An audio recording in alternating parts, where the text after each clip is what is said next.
Hutan jati di jalur alternatif antara Kecamatan Banyuanyar dan Sumberrejo dikenal sunyi, jarang dilewati kendaraan kecuali oleh warga lokal atau sopir truk yang ingin menghindari jalan utama. Disinilah cerita ini bermula. Pagi itu, suasana hutan masih diselimuti kabut tipis.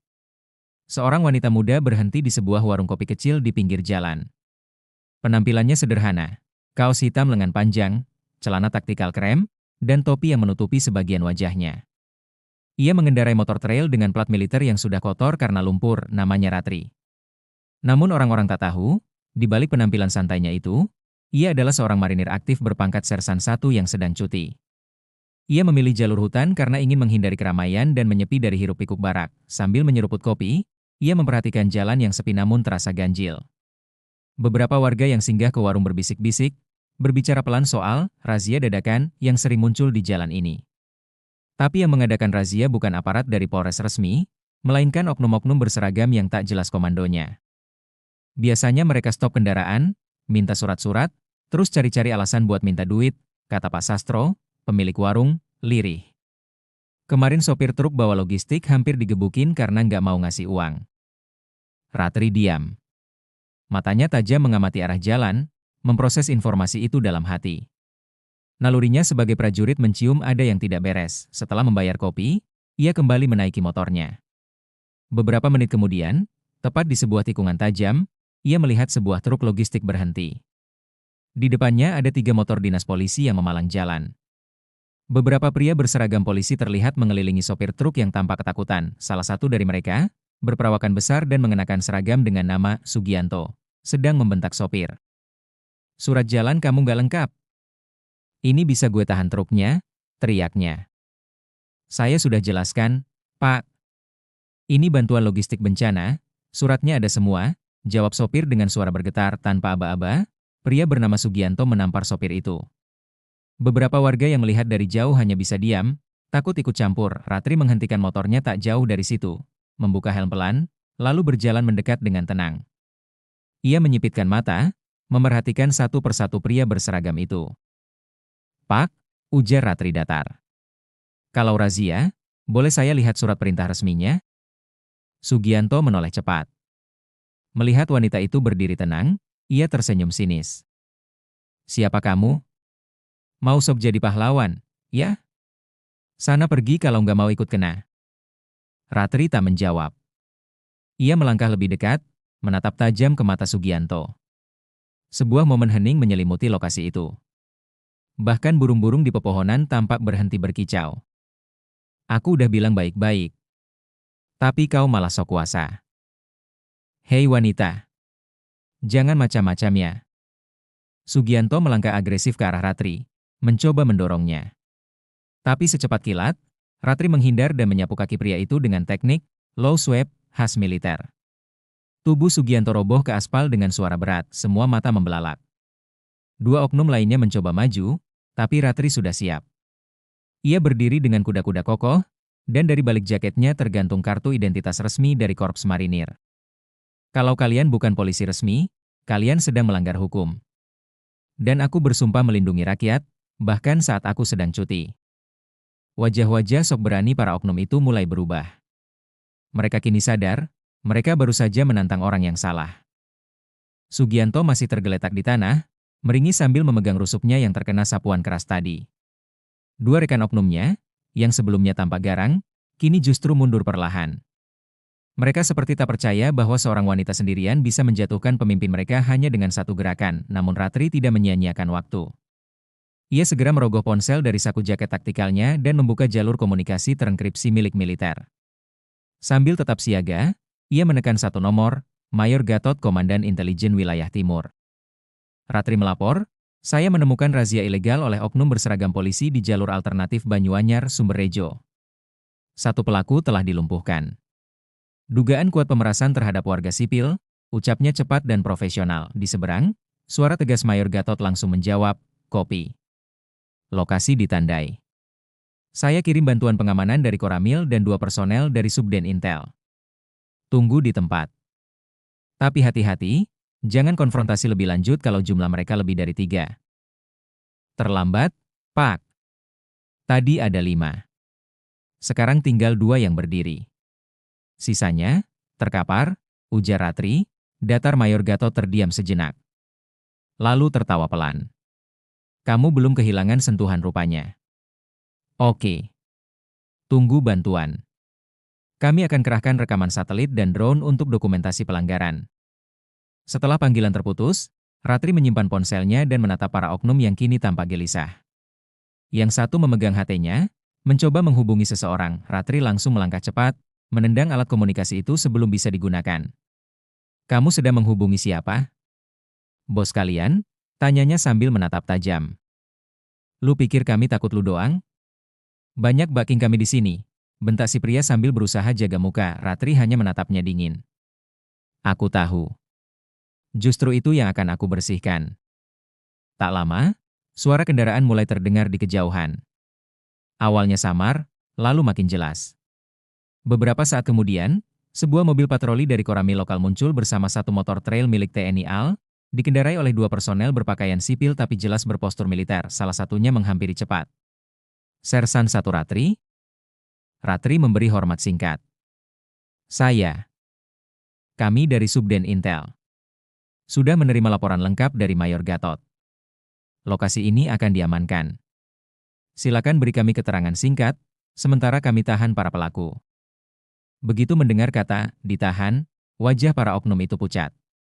Mereka tahu perlawanan sudah tak ada artinya, namun yang tak diketahui siapapun adalah, jaringan pemerasan ini bukan hanya di jalur hutan ini saja.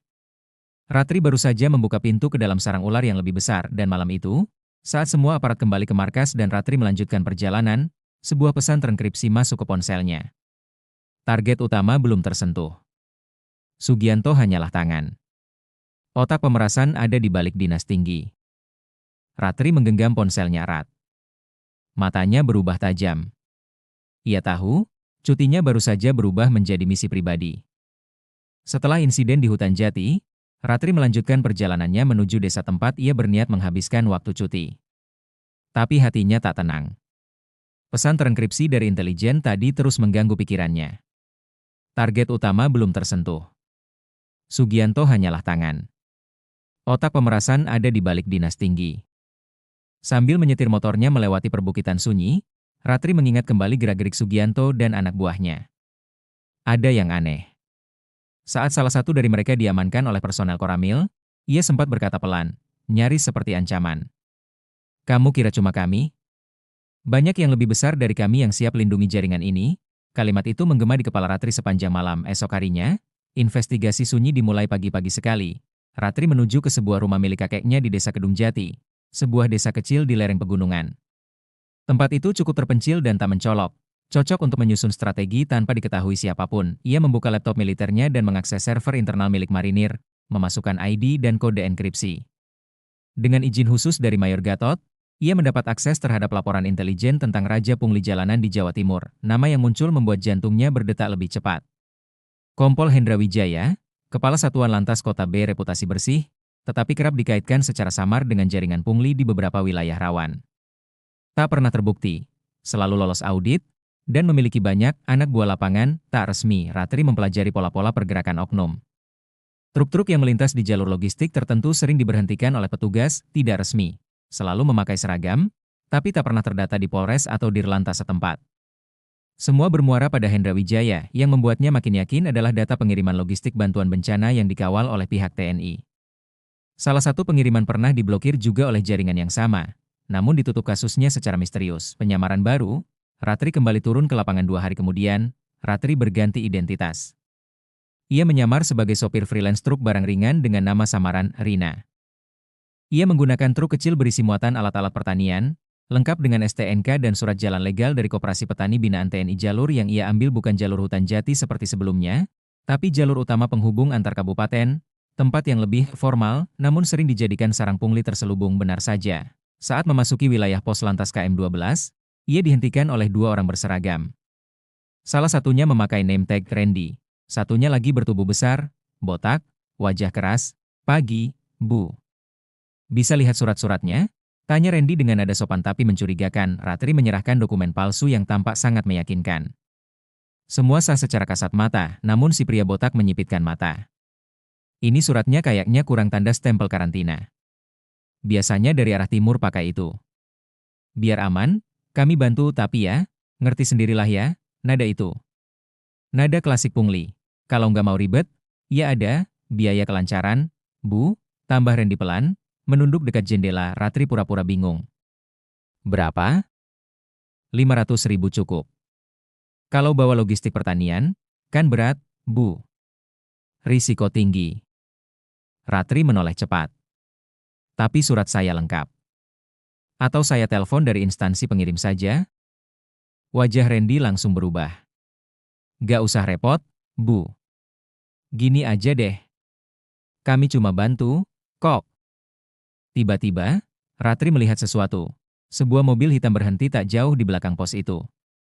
Seorang pria berseragam duduk di dalam, hanya memperhatikan, tak turun. Tapi raut wajahnya sangat familiar. Ia adalah Kompol Hendra Wijaya sendiri. Darah Ratri langsung berdesir. Targetnya ada di depan mata. Tapi ini belum waktu yang tepat untuk bergerak. Konfirmasi dari langit begitu keluar dari pos pungli itu, Ratri berhenti di warung dan mengaktifkan pemancar sinyal darurat. Drone pengintai milik Intel sudah standby di udara untuk menangkap segala aktivitas mencurigakan. Semua pergerakan dan wajah di pos itu terekam sempurna. 5 menit kemudian, pesan masuk dari Mayor Gatot. Data Kompol Hendra valid. Dia turun langsung mengawasi. Ini bukan pungli biasa. Kau akan butuh lebih dari tenaga untuk menjatuhkannya. Kini Ratri tahu, permainan ini jauh lebih besar daripada sekadar jalanan sunyi dan razia liar. Ini adalah sistem. Jaringan. Malam itu hujan turun pelan di atas atap rumah panggung milik kakek Ratri. Di dalam kamar gelap yang hanya diterangi lampu kecil, Ratri duduk di depan laptop militer yang kembali menampilkan hasil rekaman drone. Ia memutar ulang momen saat Kompol Hendra Wijaya duduk di mobil hitam, memperhatikan razia ilegal tanpa campur tangan. Tak ada satupun rekaman suara, tapi ekspresinya dingin. Ia hanya menyentuh earphone di telinganya. Jelas ia mengatur semua dari balik kemudi. Tak lama kemudian, laptop berbunyi 2 kali. Pesan terenkripsi dari Mayor Gatot masuk. Ratri, hasil analisa sementara, Hendra punya pengaruh besar di internal. Rekam jejaknya hampir bersih. Tapi kami menemukan jejak komunikasi rahasia antara dirinya dengan oknum pengusaha ekspedisi dan beberapa anggota DPRD lokal. Yang menarik, ada satu nama perempuan dalam jaringan ini. Mantan perwira intelijen. Kini jadi konsultan keamanan di perusahaan logistik milik orang besar. Nama, Laras Widyaningrum. Kami curiga, dia dalang di balik skema pungli dan pelindung elit Hendra. Ratri terpaku. Nama itu tak asing, Laras adalah mantan seniornya saat ia masih pelatihan di Puslat Marinir. Perempuan yang dulu ia hormati sebagai mentor. Tegas, cerdas, dan sangat berwibawa. Tapi ia menghilang dari dinas aktif setelah suatu insiden di Ambon, dinyatakan mengundurkan diri secara misterius. Jadi ini jejakmu, Mbak Laras, gumam Ratri pelan. Dulu kamu mengajarkanku tentang kehormatan. Sekarang kamu main di belakang rakyat sendiri? Keesokan harinya, pertemuan bayangan dengan bantuan Mayor Gatot, Ratri menyusup ke dalam sebuah acara diskusi keamanan nasional yang digelar tertutup di sebuah resort mewah kawasan Batu. Ia mengenakan identitas palsu sebagai staf analisis logistik TNI. Di sanalah ia melihat Laras lagi. Untuk pertama kalinya setelah bertahun-tahun, perempuan itu masih menawan dan berwibawa. Berpakaian rapi dengan jas krem, berbicara santai dengan petinggi polisi dan perwakilan perusahaan logistik. Wajahnya ramah, namun bagi Ratri, senyuman itu menyimpan sesuatu yang jauh lebih gelap. Ia mendekat secara perlahan, menyelinap di antara tamu-tamu. Laras yang tajam, langsung menyadarinya. Matanya bertemu dengan Ratri. Ada kejutan, lalu senyum kecil yang sangat manipulatif. Ratri. Lama tidak bertemu. Sapa Laras akan pertemuan itu kebetulan. Sayang kita bertemu lagi dalam keadaan seperti ini. Mbak, jawab Ratri dingin. Laras hanya tersenyum, mengajak duduk ke sudut yang lebih sepi. Percakapan yang berbahaya, aku tahu kenapa kamu di sini, ujar Laras lirih. Dan kamu tahu apa yang sedang kau hadapi. Ini bukan hanya soal razia jalanan atau pungli receh. Ini sistem, RAT. Kami bukan kriminal. Kami menjaga keseimbangan. Semua butuh uang operasional. Negara ini tak bisa diatur dengan idealisme murni. Lalu kamu korbankan rakyat kecil? Sopir logistik, petani, warga desa, semua jadi korban sistem yang kamu sebut keseimbangan? Ratri mengeraskan suaranya. Laras menunduk sebentar. Lalu menatap Ratri tajam. Kamu masih terlalu bersih. Itu bagus, tapi juga berbahaya. Aku tidak datang untuk diskusi filsafat, jawab Ratri. Aku datang untuk menjatuhkan jaringanmu. Dan aku mulai dari Hendra. Seketika Laras menegang. Tapi sebelum bisa berkata apa-apa, Ratri bangkit dan pergi, meninggalkan Laras dengan wajah tanpa senyum. Laras bergerak diam-diam malam harinya, dari ruang kontrol keamanan pribadinya, Laras menelepon seseorang, Sugianto gagal. Ratri sudah menyusup terlalu jauh. Hendra, kamu dengar? Suara berat menjawab di seberang. Saya dengar. Saya siapkan skenario pembersihan. Kalau perlu, Ratri harus hilang. Jangan bodoh, potong Laras cepat. Dia marinir aktif. Kau menyentuhnya, tentara akan mencium semuanya. Kita pakai cara lama. Kita seret dia ke perangkap. Biar dia yang salah langkah. Biar dia yang jatuh sendiri. Sementara itu, Ratri sudah siap. Ratri, di kamarnya, membuka laci dan menatap sebuah benda kecil. Flash disk khusus militer berisi seluruh rekaman dan data razia ilegal, foto-foto wajah Hendra, serta video pengakuan warga yang sempat direkamnya diam-diam. Semua data itu akan ia serahkan langsung ke pusat melalui jalur resmi. Tapi ia tahu, jika Laras dan Hendra mencium langkah ini, mereka akan menyerang lebih dulu, dan benar saja. Pukul 2 dini hari, rumah tempat Ratri menginap dilempari batu, dan seseorang mencoba membakar motor trailnya. Ia keluar, cepat, dengan pistol di tangan. Tapi para pelaku sudah kabur, jejak-jejak perangkap mulai muncul. Tapi Ratri tidak akan mundur. Pagi hari, Ratri menerima pesan dari Letda Reno, teman satu angkatan di marinir yang kini bertugas di Kodim setempat. Ia mengaku punya bukti baru tentang keterlibatan Kompol Hendra dan mengajak bertemu diam-diam di pos pengamatan hutan. Tanpa curiga, Ratri datang. Tapi begitu sampai, tempat itu kosong. Ia mulai gelisah, tiba-tiba, jebakan meledak, bukan bom, tapi granat kejut yang memekakan telinga. Dari balik semak, muncul beberapa pria bertopeng. Salah satu di antaranya membawa tongkat listrik dan berusaha menyergapnya. Ratri melawan.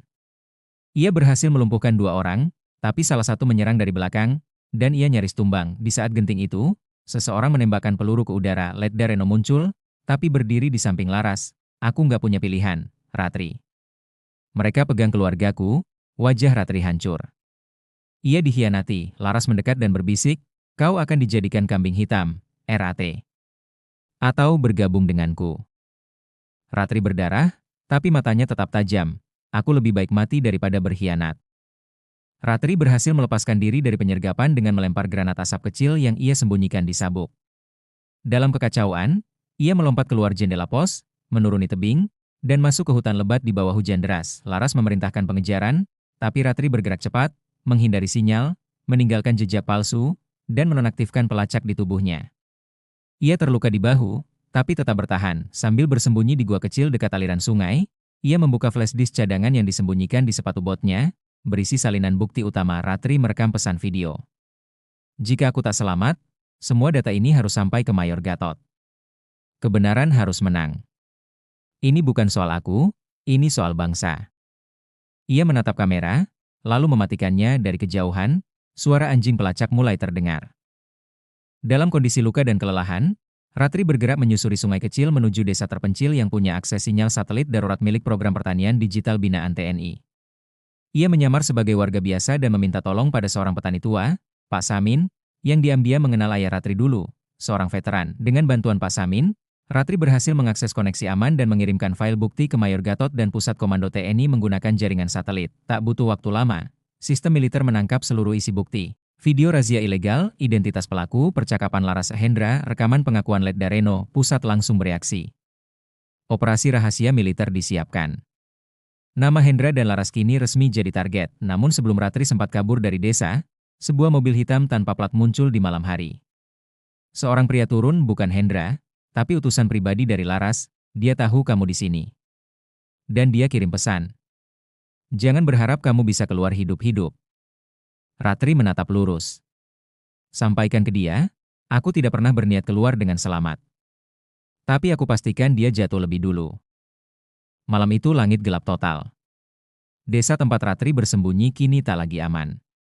Sinyal komunikasi satelit sudah diputus, dan semua akses jalan mulai dipenuhi oleh kendaraan tanpa plat nomor. Warga yang menyadari ketegangan itu memilih menutup pintu rapat-rapat. Mereka tahu, malam ini bukan malam biasa. Di salah satu rumah kayu dekat pinggir sawah, Ratri duduk di sudut ruangan, membalut luka di bahunya. Pistol FN miliknya ia letakkan di pangkuan. Ia tahu, waktunya tinggal sebentar lagi. Di luar, langkah-langkah mendekat. Lampu senter menyapu dinding. Tak lama kemudian, terdengar suara. Ratri, serahkan dirimu. Ini tak akan baik buatmu jika kau melawan. Itu suara Kompol Hendra. Ratri berdiri pelan. Wajahnya tegas meski pucat. Ia membuka pintu kayu dengan hati-hati, lalu muncul di ambang gelap malam, hanya diterangi kilat dari langit. Berani juga kau datang sendiri ke sini, katanya tenang. Hendra tersenyum sinis. Di belakangnya, 3 pria bersenjata sudah siap mengeksekusi. Aku tahu datamu sudah dikirim. Tapi percuma. Kau tetap akan hilang malam ini. Kita bersih-bersih, dan semua kembali seperti semula. Ratri melangkah maju 2 langkah. Kau terlalu percaya sistem kotor yang selama ini melindungimu. Sayangnya, orang dalammu sudah pecah sendiri. Termasuk Led Dareno. Dia menyerahkan semua rekaman suara. Nama-nama. Aliran dana. Termasuk rekeningmu di luar negeri. Hendra menegang. Senyum sinisnya menghilang, dan tepat saat itu, dentuman keras terdengar dari kejauhan, ledakan flashbang dan suara mesin kendaraan berat menggemuruh masuk dari 2 arah. Dari balik gelap sawah, belasan pasukan marinir dan tim intel militer muncul serentak. Di atas langit, drone pengintai bersinar merah merekam seluruh kejadian secara langsung, disiarkan ke pusat komando. Mayor Gatot turun dari kendaraan lapis baja dan berteriak. Kompol Hendra, Anda resmi dinyatakan tersangka atas pengkhianatan, pemerasan, dan penyalahgunaan kekuasaan. Letakkan senjata sekarang. Kekacauan terjadi. 2 anak buah Hendra mencoba kabur, tapi langsung dilumpuhkan dengan peluru karet. Hendra sendiri berusaha melawan, menodongkan pistol ke arah Ratri, tapi Ratri lebih cepat 1 tembakan. Tepat di bahu kanan Hendra. Ia terjatuh sambil meraung kesakitan. Pasukan segera memborgolnya. Sang ratu terakhir sementara itu, di sebuah penthouse mewah di Surabaya, Laras menatap layar monitor. Ia melihat wajah Ratri muncul di siaran langsung militer internal. Hendra ditangkap. Aset-aset jaringan disita. Nama-nama oknum polisi dan pengusaha ditampilkan satu persatu. Ia tahu, semua sudah berakhir. Laras mengambil koper berisi uang dan paspor palsu. Tapi saat hendak keluar, pintu apartemennya dibuka secara paksa. 6 personel Kopassus masuk dengan senapan terangkat. Salah satu dari mereka berkata, atas perintah langsung dari Presiden dan Panglima TNI, Anda ditangkap sebagai otak utama operasi korupsi lintas instansi. Laras tak berkata sepatah kata pun. Ia tahu, ini bukan waktunya membela diri. Ia hanya menatap keluar jendela, saat hujan mulai turun.